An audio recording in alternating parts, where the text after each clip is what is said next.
because the future is always worth fighting for. And that's the fight we are in right now, a fight for America's future.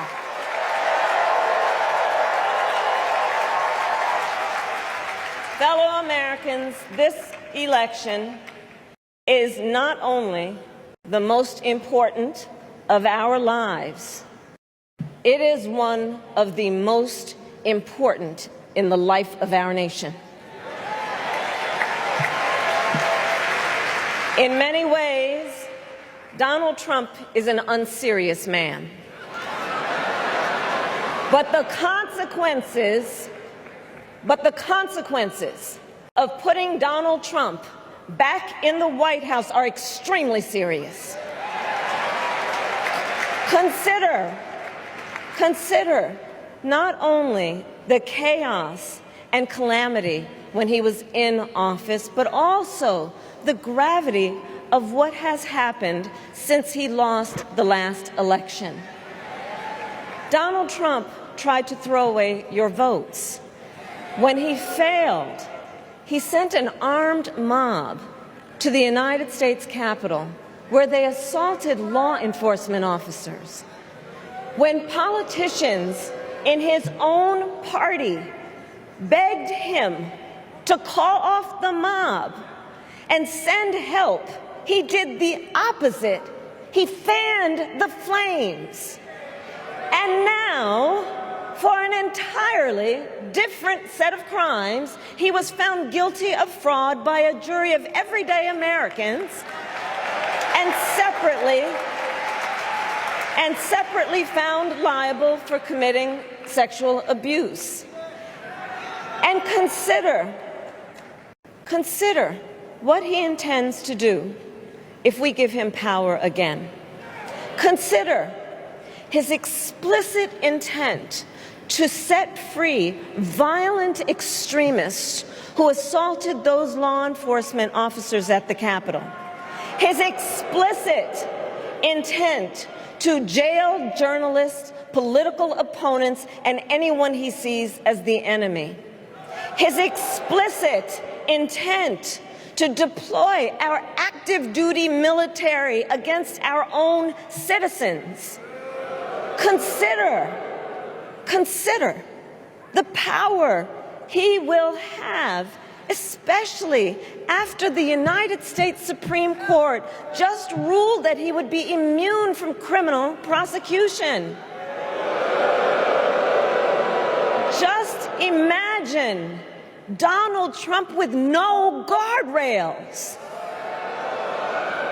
and how he would use the immense powers of the presidency of the United States, not to improve your life, not to strengthen our national security, but to serve the only client he has ever had, himself.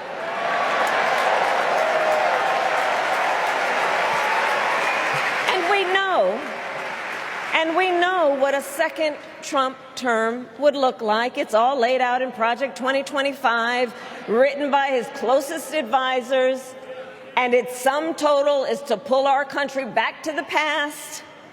But America, we are not going back. We are not going back. We are not going back. We are not going back to when Donald Trump tried to cut Social Security and Medicare.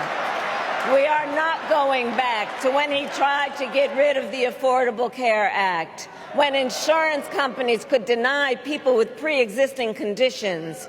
We are not going to let him eliminate the Department of Education that funds our public schools. We are not going to let him end programs like Head Start that provide preschool and child care for our children. America, we are not going back.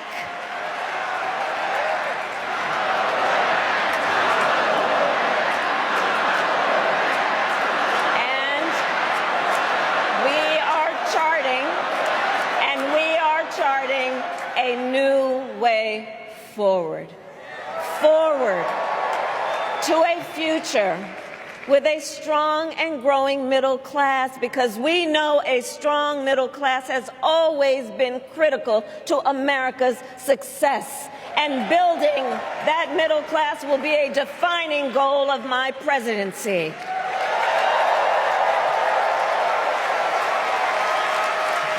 And I'll tell you, this is personal for me. The middle class is where I come from. My mother kept a strict budget. We lived within our means, yet we wanted for little.